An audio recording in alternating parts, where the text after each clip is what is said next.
Kuhangaika kote ambapo unapata kwamba binadamu wanahangaika huku na huku, wanasema hakuna kulala, yani wanatafuta.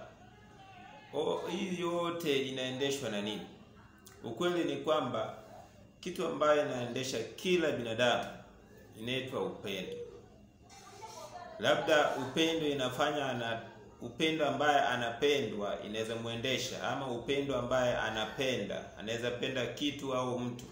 Na hizo ndio vitu ambazo zinaendesha kila binadamu. Ninafanya watu wanaamka asubuhi, watu wanaenda kulala sababu wanajipenda. Yani kila kitu ni upendo inaendesha kila kitu. Hii ni kweli. Na kweli ni kwamba binadamu tumeumbwa hivyo. Tumeumbwa kupenda na kupendwa. Na wakati hizi upendo unapungua,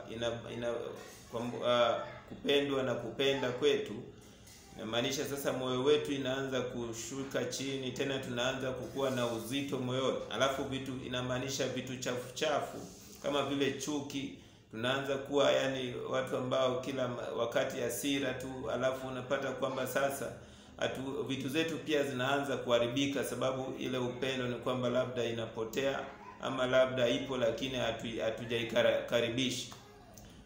Tunashukuru kwamba upendo upo.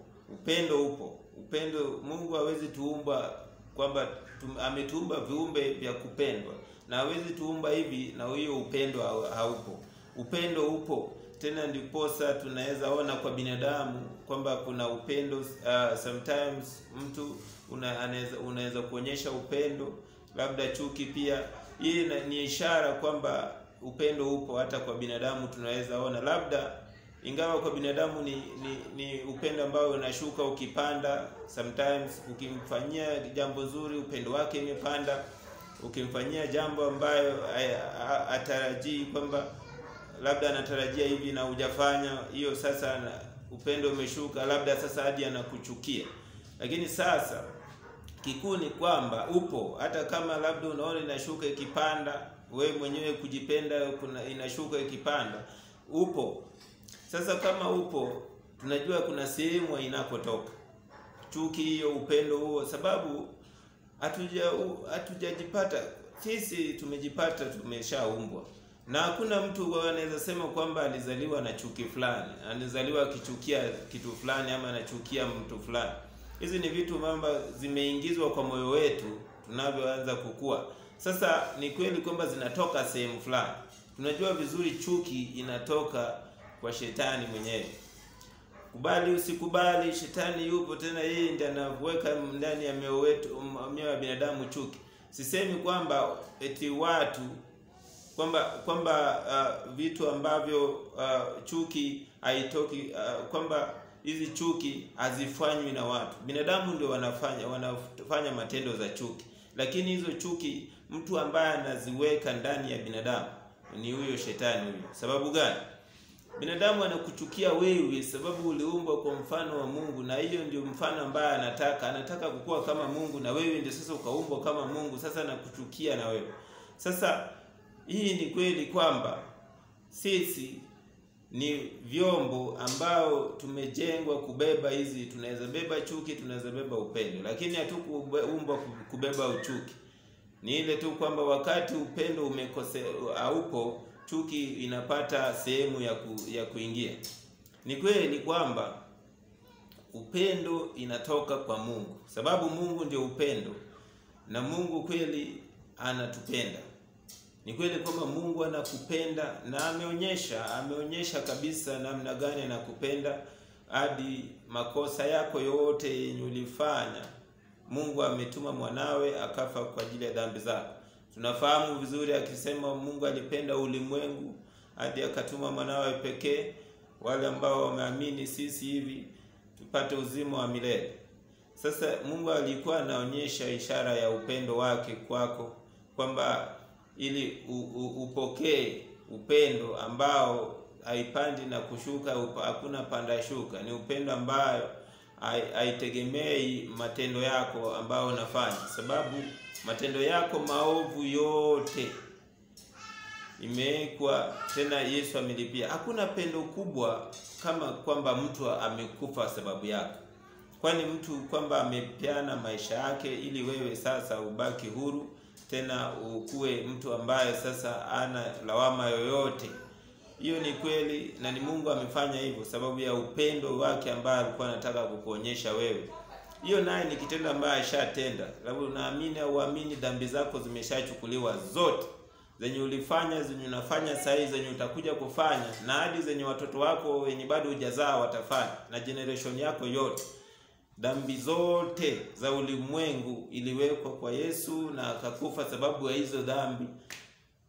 Sasa inamaanisha kwamba saa hii Mungu hawezi hesabu dhambi zako. Mungu akikuangalia anakuona kwamba wewe mtoto wake una ujasiri wote, na tena unaweza kujitoa mwenyewe uanze kuitafuta hiyo upendo. Tena amekufungulia. Hii ni kitendo ambaye Mungu alikuwa anakutendea ili akufungulie mlango ya kupokea upendo wake. Sababu Mungu anakupenda na dhambi ilikuwa inazuia upendo wake kukufikia. Ndiposa unaona umekuwa ukitegemea upendo wa Mungu kupitia kwa binadamu. Mungu amekuwa na kupitishia hiyo upendo kwa kutumia binadamu. Lakini sasa binadamu hawajakamilika. Ndiposa upendo wa Mungu akiweka ndani yao, itakuwa saa zingine utaiona, saa zingine uwezi ukaiona. Sababu gani? Binadamu ndiye hajakamilika, sababu ile dhambi ilimharibu, sasa ndio anatengenezwa sasa hivi. Lakini wewe umepewa fursa ya kuingia kwa ile upendo wa Mungu wewe mwenyewe bila kupitia kwa binadamu. Sasa inamaanisha tegemeo yako inatoka kwa binadamu, kutafuta hiyo upendo kwa binadamu, unaanza kuitafuta kwa Mungu wewe mwenyewe. Yaani wewe sasa connection yako na Mungu direct, sababu chenye ilikuwa inaweza kukuzuia ni dhambi. Na hiyo dhambi ishalipiwa. Yaani wewe sasa dhambi zako zote zimeshalipiwa. Yaani hakuna kitu ambaye inaweza kuzuia na Mungu wako sasa hivi.